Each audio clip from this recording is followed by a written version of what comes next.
bouillonnent les salades? Comment ça biche? C'est Adrien du French Grenier. Comme d'habitude, je suis très content de vous retrouver. Un beau jour, il y a 4 ans, le premier épisode de cette série sortait. Et je vous avais promis à l'époque de la discipline prussienne et de la verveine d'avant-guerre. Ça, je confirme, on y est. 1 ou 2 sachets? Pour le reste, un épisode de 12 minutes vieux d'il y a 4 ans, ça me paraît un peu maigre pour faire honneur au système 1888. Du coup, kaboum, je suis là pour remédier à tout ça. Nouvelle version de l'épisode. Nous sommes en 1884. Le Kaiser allemand a pris ses quartiers d'été en Alsace depuis 13 ans déjà. La France, humiliée depuis longtemps, pense plus trop à la revanche. Du moins, c'est plus compliqué que ce que le roman national en raconte. Les populations, oui, sont assez sérieusement revanchards, c'est sûr. Mais plus aucun programme politique ne s'en encombre depuis au moins le début de la décennie. Comme disait Gambetta en personne, il ne nous est pas échappé un mot de jactance ou de témérité. Les Mosellans et Alsaciens eux-mêmes s'accommodent assez bien de la grande prospérité de l'Empire. Ça frite, c'est sûr, ça fait des étincelles, ça se déteste, ça se tabasse, mais cordialement, pas d'incendie en vue. Les militaires, en revanche, ça fait longtemps qu'ils le voient venir, l'incendie.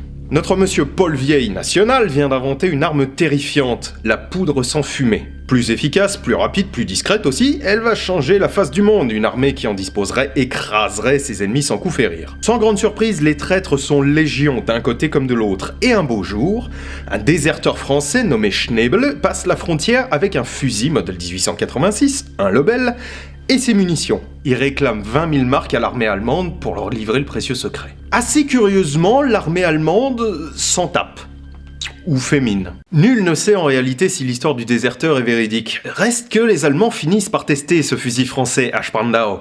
Et là s'explique la raison du retard. C'est la panique! D'un coup, côté allemand, on se rend compte que l'armement français écrase le Mauser 1871-84, qui risque de devoir faire la guerre à un ennemi bien supérieur, et surtout qu'on a dépensé des fortunes en 1884 pour moderniser un Mauser 71, qui est devenu obsolète en quelques années à peine. Voilà donc que les Allemands vont faire exactement la même connerie que nous, pour exactement les mêmes raisons.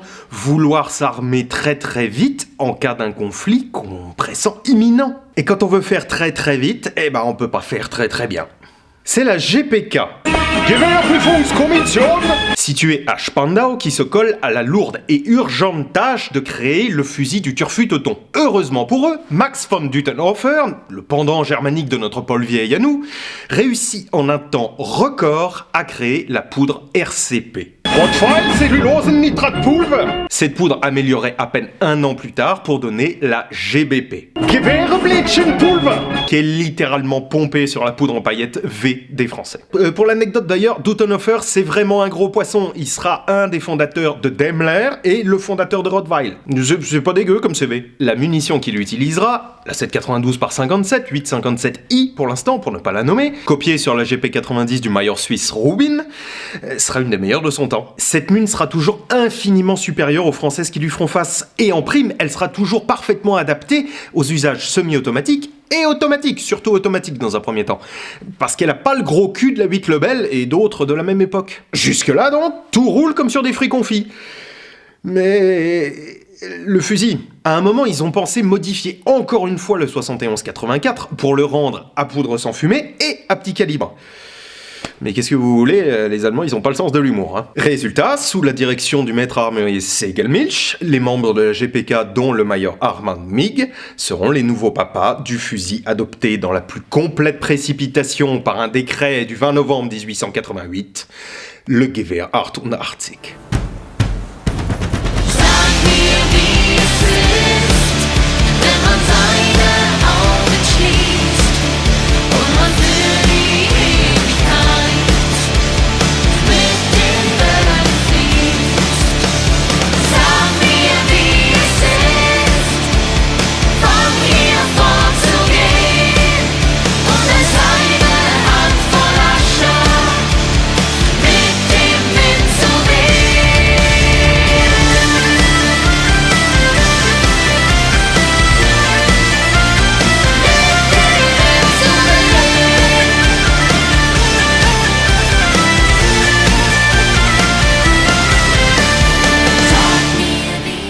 Bon, c'est pas tout ça, tirons.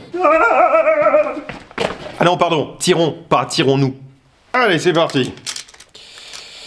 Alors, hop. Alors, vous dire que c'est très pratique avec le casque, peut-être pas. Hein?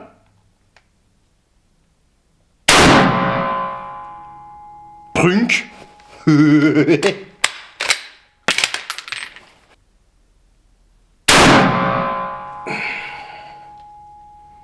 Non, ça tapouille, mais...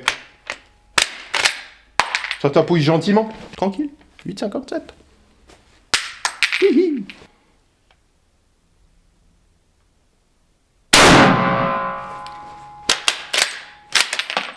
Ah, pas chambré là. La lame elle a un peu de mal. On en reparlera, c'est un des défauts connus du Gewehr 88. Plonk.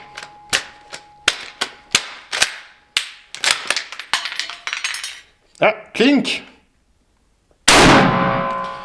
Après le ping, le clink. Clink. Le clink. C'est ça qui fout le camp. Nous en reparlerons. Bon, maintenant, précision extrêmement importante. Soyez gentils d'ouvrir vos esgourdes 2 minutes. Le Gewehr 88 a été surnommé Kommissionsgewehr. 2M, 2S. On le voit écrit avec un seul M un peu trop souvent, je trouve. C'est parfaitement logique puisque c'était en hommage à la GPK, la commission de Spandau. En revanche, je vous autorise à tabasser violemment et sans aucune forme de douceur toute espèce de margoulin qui appellerait ça un Mauser 1888. Non, sans déconner, il y a des choses qui se font juste pas. La culasse ressemble un petit peu, mais juste un petit peu, hein. Fais pas le con, Polo. Ne serait-ce que par sa sûreté qui est identique. Mais ça s'arrête là. C'est pas un Mauser, ça en sera jamais un. Ce brave fusil fait donc 1m24, 74 cm de canon, 3,95 kg, ce qui est plutôt raisonnable puisque c'est quand même 1 kg en dessous de son prédécesseur. Il est doté d'une invention austro-hongroise, le magasin vertical à lame introduite Mannlicher, beaucoup plus rapide et beaucoup plus sûr que le tube magasin qui ornait le 71-84. Il doit aussi au Major MiG une invention épatante, le manchon de canon qui enveloppe le canon du tonnerre jusqu'à la bouche. Je sais pas si vous voyez, le canon il est au milieu. Et autour il y a le manchon. Alors, à quoi ça servait ce manchon? Déjà, ça en fait un canon flottant sur quasi toute sa longueur, ce qui lui permet de vibrer et de dilater à son rythme. Mais surtout, c'était conçu pour préserver la hausse et son pied de la chaleur des tirs et éviter le mirage au-dessus du canon. Comme c'est souvent le cas d'ailleurs sur les canons à poil, les canons libres. Tout ça, c'est une synthèse des progrès du temps. Alors, rapidos la synthèse, hein. Mais pourquoi est-ce qu'ils l'ont pas confié à Mauser, du coup? Rancune due à la détestation grandissante du 71-84 qui a coûté si cher pour rien? Honte d'avoir fait tout ça pour rien et donc besoin de faire vite dans le feutré? Impossibilité pour Mauser de juste faire vite?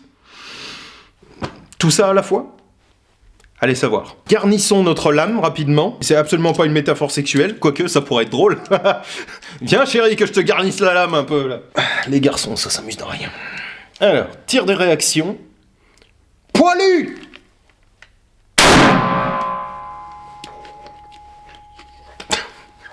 Ça me met le casque de travers.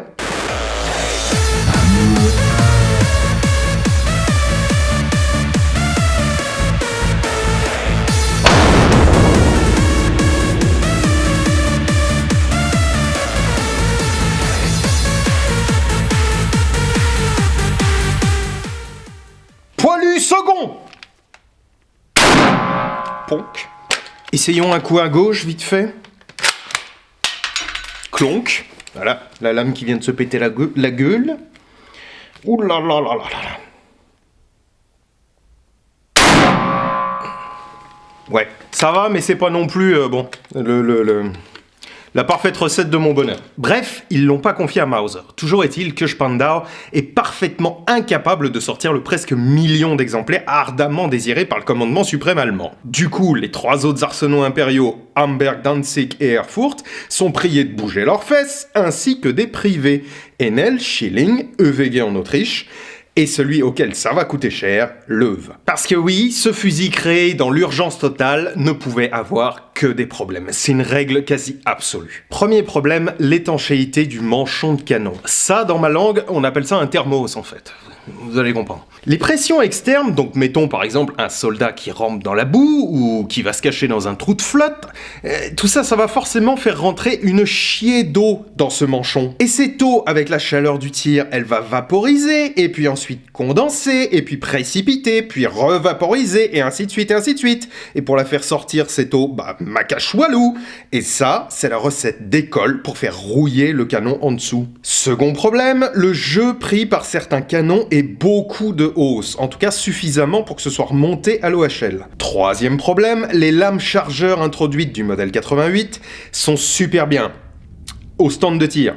Elles sont moins bien dans la boue. Elles sont fines, donc elles sont faciles à tordre, à casser, à rouiller, à encombrer de résidus, bref, tout ce qui les empêche de fonctionner comme il faut. Quatrième problème, peu fréquent et pourtant c'est le plus abominable de tous, la tête de culasse du Gewehr 88 est amovible et obligatoirement démontée lors de l'entretien, très fréquent puisque germanique. Et ça, c'est une catastrophe parce qu'on peut tout à fait tirer sans, donc quasi sans verrouillage et surtout sans le commencement d'une once d'étanchéité. Si j'avais un 88 à perdre, j'adorerais faire le test de cet accident-là, mais comme c'est pas le cas, je vous laisse juste imaginer la gueule du tireur qui va se manger des éclats de douille, d'amorce et potentiellement aussi des bouts de culasse, le tout propulsé par 3900 bars. Ça doit vaguement ressembler à une terrine aux 3 poivres en fin de compte, hein. Voilà le problème de notre bon Isidore Loew, successeur de son frère Ludwig, colossal capitaine d'industrie, sans doute d'ailleurs le plus gros consortium d'armement ayant existé jusque dans les années 2000. Son problème, c'est qu'il a décroché le gros lot. Oui, c'est un problème, oui. Ayant la plus grosse force de production de tous, il parvint à fabriquer 425 000 Gewehr 88 en moins de 2 ans. 600 fusils par jour, juste pour que vous vous rendiez compte. Donc, vu que c'est lui qui en a fait le plus, on est persuadé qu'ils viennent tous de chez Isidore. Et Isidore est juif. À un moment où en Allemagne, c'est pas l'Inquisition espagnole, mais enfin c'est pas méchamment loin non plus. Ce fusil, déjà pas très populaire, se voit donc attribuer ainsi que ses défauts en totalité à Loew. Vous avez eu un écrivain et député nommé Hermann Alvart, antisémite acharné, qui l'a carrément accusé de fabriquer volontairement des armes défectueuses pour affaiblir l'Allemagne lors d'un grand complot judéo-français.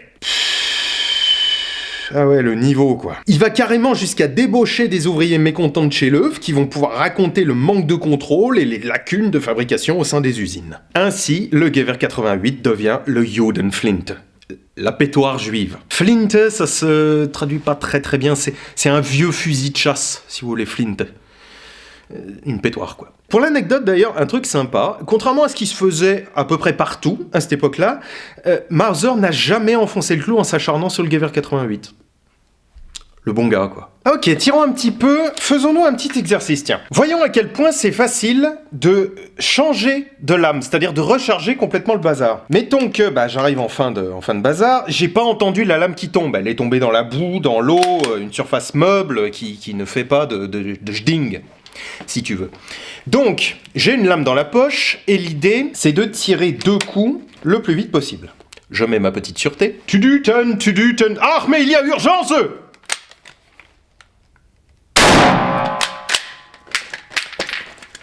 Ah! Scheiße, Franzosen! Attendez!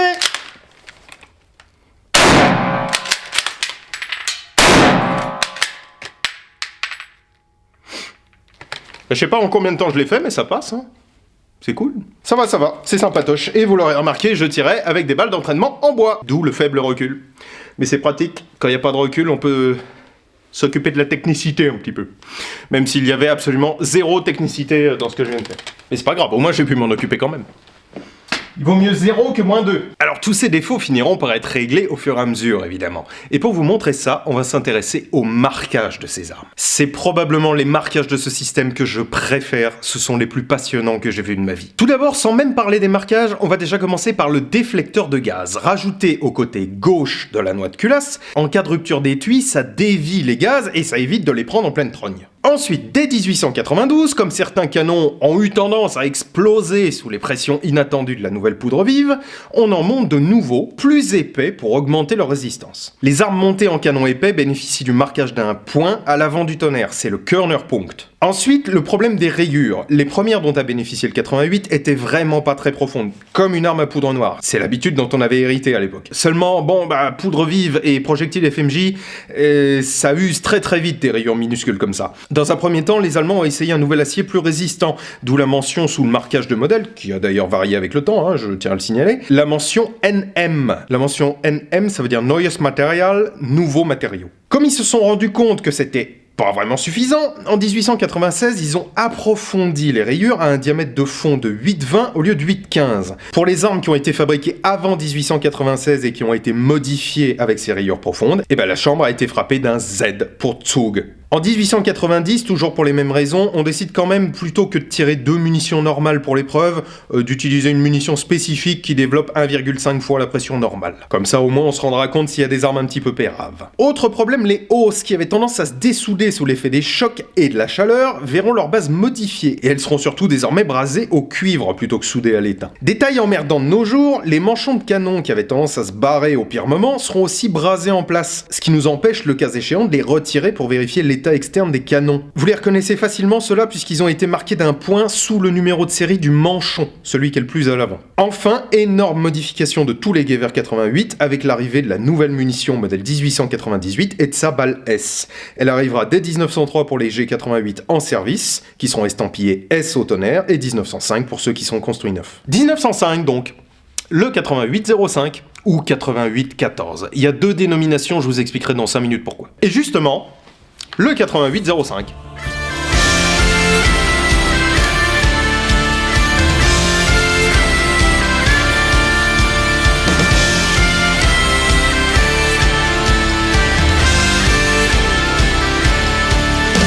Ich wollte dich nicht kennen, wollte nicht wissen, wer du bist. Hab gehofft, du lässt mich gehen, doch da war es längst zu spät. Sag mir, wie es ist, von hier fortzugehen, und als eine Hand voll Asche mit dem Wind zu wehen. 8805 avec lequel nous allons tirer un petit peu, et je vous expliquerai le bazar après. Donc désormais, eh bien, plus besoin de lame chargeur introduite. Je pourrais faire ça avec une lame type Mauser, mais là tout de suite j'en ai pas, donc ça va se faire à la main comme un gros sac, n'est-ce pas? Fait longtemps qu'il est pas ressorti celui-là. Ça va lui faire tout drôle. Un petit Gewehr. Hein, que ça va te faire tout drôle. Ben oui, ça va te faire tout drôle. Allez, c'est reparti. Qui chambrait, non? Non, pas du tout. Ça lui fait tellement drôle qu'il chambre pas. Voilà. Alors.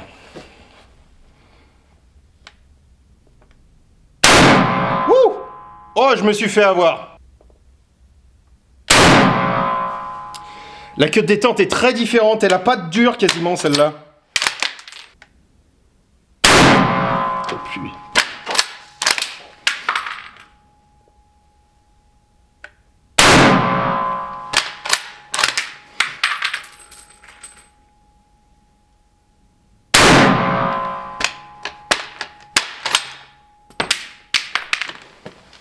Mais c'est que c'est marrant. C'est marrant, tu m'as fait peur le premier coup, mais c'est rigolo. C'est rigolo. Ah, j'adore ces armes. Elles sont excellentes. Puis elles sont belles. Qu'est-ce qu'elles sont belles. Elles s'appelaient Gewehr 88. Ah, lui, il tire un petit peu plus à droite. C'est marrant, celui-là, il est un peu plus centré. C'est bon, l'autre, il décalait un petit peu, ou c'est peut-être moi, je sais pas.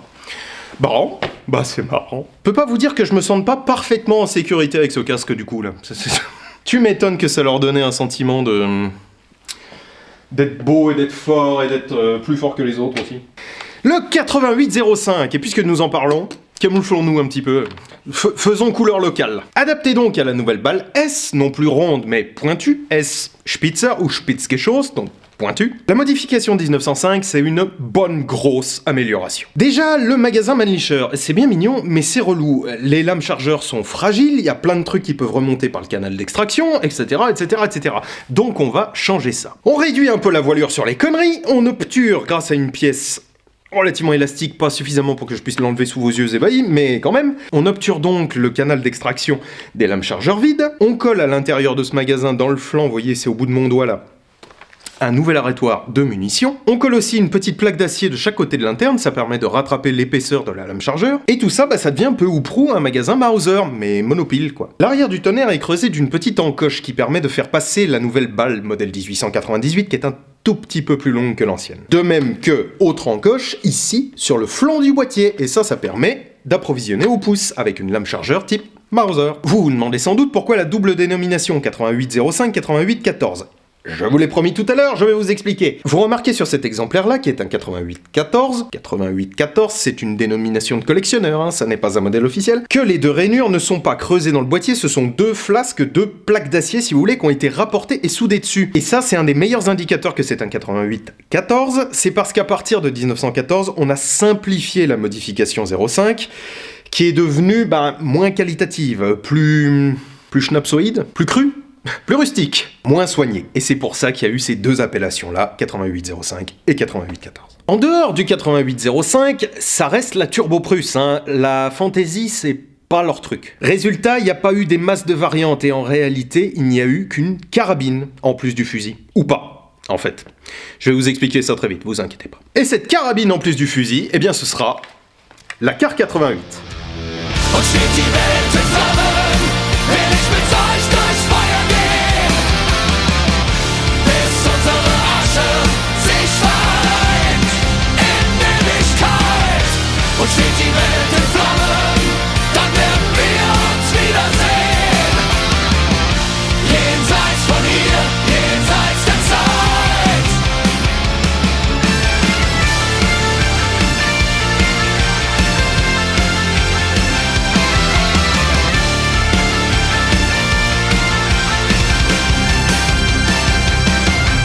Oui, soit dit en passant, c'est la Kar 88. La Kar 98K. Oui, ça fait bizarre, tout le monde dit le, et moi-même je dis le Kar 98K. Mais d'un point de vue strict, c'est une carabine, donc ce serait la Kar 98K. Bien, tirons un petit peu avec cette Kar 88. Alors...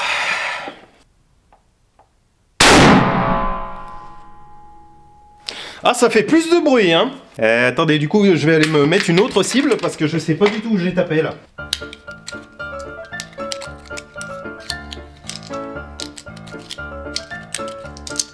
Sans les yeux. C'est agréable, la Kar 88. Ça tape pas tant que ça, c'est un méga lance-flamme, hein, de mémoire. L'épisode que j'avais fait sur son compte il y a quelques années nous avait prouvé, montré, démontré que c'était un méga lance-flamme.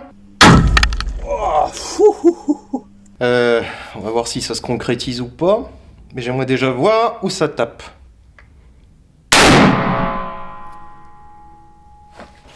Oh, ça va. Ça tape un petit peu haut, mais c'est... Alors, c'est rigolo parce que c'est vraiment pas désagréable à tirer. Loin de là. En fait, ça n'est pas un lance-flamme. Je sais pas comment j'arrivais à avoir des flammes pareilles du temps de la Tour du Pin, mais... Là, elle m'en refait pas. C'est marrant parce que ça tape même moins que le Gewehr, je trouve. Pour une raison qui m'échappe. Excusez-moi, hop.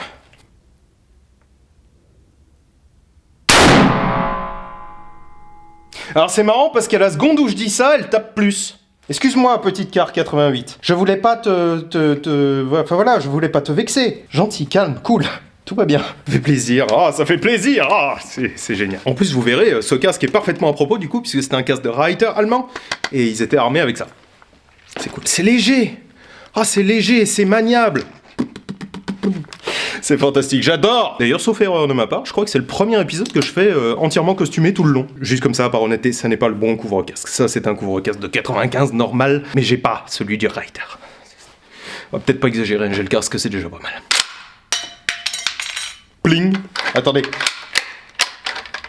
Je vais quand même vous montrer une fois la chute de la lame chargeur. Attention, regardez bien. Voilà, ça tombe.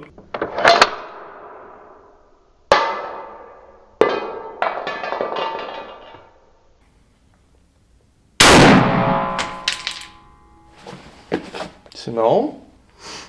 J'ai entendu un truc revenir. Quelque chose me veut-il du mal? Je viens en paix. Bon, accoutré comme ça, on dirait peut-être pas que je viens en paix, mais je promets, je viens en paix. Bref, la Kar 88, adoptée en même temps que le Gewehr, 95 cm en tout, 43 cm de canon, 3,2 kg. Cependant, ça n'est pas la seule Kar 88. Déjà, les éternels emmerdeurs, les artilleurs. 3 ans après la sortie de la Kar 88, les artilleurs réclament un quillon au bout de leur fusil. Et je dis pas fusil au hasard, puisque cette nouvelle arme dotée d'un quillon sera dénommée Gewehr 91. Mais du coup, pourquoi pas Car 91, comme ça aurait dû s'appeler? Eh ben juste parce que les artilleurs, ils avaient l'habitude d'appeler leurs armes des Gewehr. Peu importe ce que c'était, ils avaient l'habitude. Et donc, le reste du monde allait devoir s'adapter aux artilleurs, parce qu'après tout, je sais pas pourquoi, c'est eux qui ont raison. Peut-être parce que ce sont les nouveaux Deus Ex Machina de la guerre moderne, je sais pas. À terme, ceci dit, il n'y a pas que les artilleurs qui se serviront du G91, il y a aussi les troupes motorisées, les troupes à vélo et les équipages au sol de dirigeables. Si je me gourre pas. Mais ça fait qu'il nous manque quand même quelqu'un.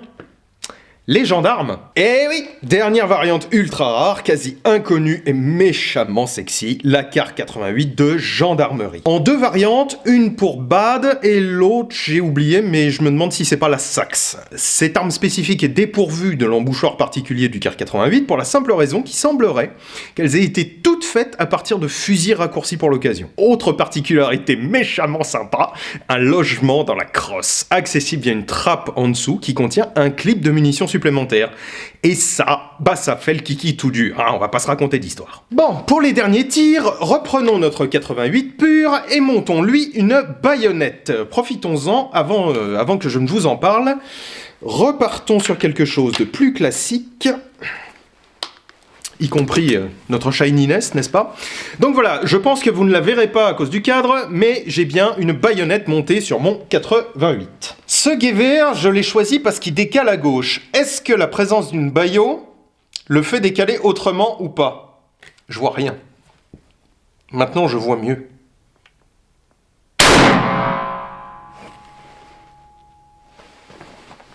Il décale toujours à gauche. Bon du coup, prenons le 8805 et voyons si par hasard, lui, il se mettrait à décaler dans un sens ou dans un autre. Alors, est-ce que toi, tu te mets à décaler ou pas? Non, mais j'ai failli flinguer ma baïo. Ah non, toi, t'es toujours bien.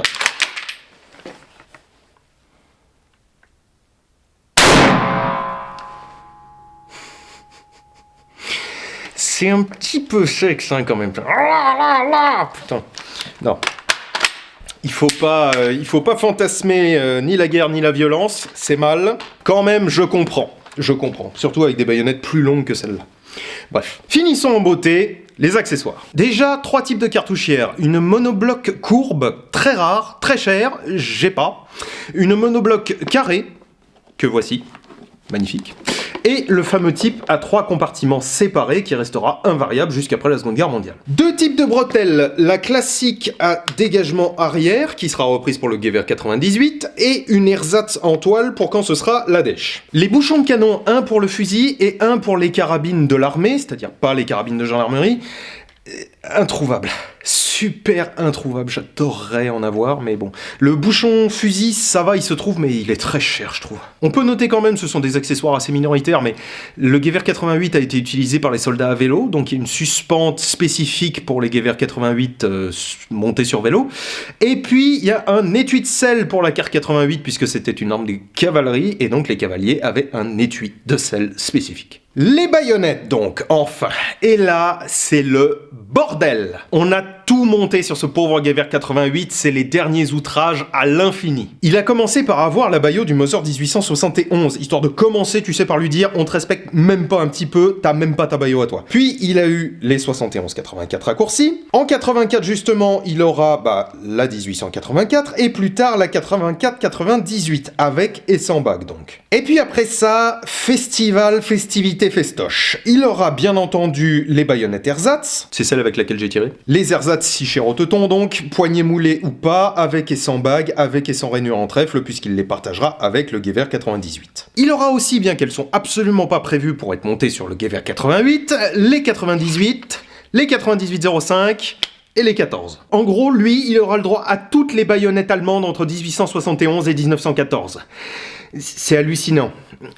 Mais attendez, c'est pas fini! En dehors des baïos ottomanes, puisqu'il a été exporté en Turquie, comme le monte mon 88-05, des siamoises, parce que visiblement on avait encore du stock pour équiper le presque million de fusils qui n'avaient pas encore de baïonnettes en 1914, il a aussi eu droit à l'injure suprême, On lui a monté des baïonnettes de gras. Oui, des baïos françaises. Et pas que des gras d'ailleurs, des chasse-peau aussi. Il suffisait aux Allemands de retailler un petit peu les baïos capturés et boum, ça donnait un mix franco-allemand parfaitement atroce. L'enfer, c'est ça. Il me faut un antivomitif d'urgence. Bref, le Gewehr 1888 quoi. J'adore. Ça a beau avoir été une arme problématique à ses débuts, la preuve qu'il faut pas trop mettre au pinacle non plus le matos germanique, un camouflet ultime pour Mauser qui du coup a perdu son marché pendant plus de 10 ans, et ben malgré tout ça, je l'aime. Il est esthétique, il est beau, et il a fini par vachement bien fonctionner, et ça les Allemands le pensaient aussi, puisqu'il a fini par resservir jusqu'à la fin de la Seconde Guerre mondiale. Le Gewehr 88 dans les mains du Volkssturm. Quand on vous dit que les nazis méprisaient leur peuple, c'est pas une blague. Voilà, on arrive à la fin de cet épisode, j'ai été très content de pouvoir vous en proposer une nouvelle version, 1749 jours après le premier. Si, tu peux aller compter. Merci à vous tous qui me suivez depuis le premier épisode de Motherland, merci aux nouveaux, merci aux anciens, merci à tous ceux qui vont arriver dans le futur. Je vous fais des gros bisous baveux, partageas, abonas et tutti quanti, mangez des légumes, buvez de l'eau, und auf Wiedersehen.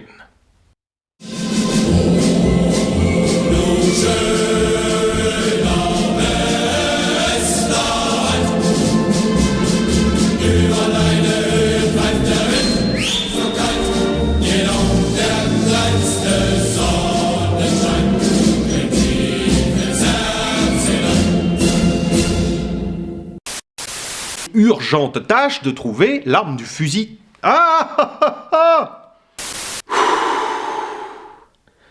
Je dois avoir une marque sur le front absolument terrible. Je peux pas vous dire que ce casque est méchamment confortable. J'aurais peut-être dû mettre un truc en dessous. Ah ouais, oula. Waouh, oh là là là là là là. Ah ouais, d'accord. Et ah oui. Et donc c'est avec ça que je dois aller dîner chez les beaux-parents ce soir. Ah, ça va être fun à expliquer. Ouais, qu'est-ce qui t'est arrivé, Adrien? Autrefois rien, j'ai pris une porte. Putain, fini. Quelle heure est-il? 5 heures. Trop top. Ça fait donc 6 heures que je suis là. Putain. Allez, on range et on se casse. Oh putain, les marques.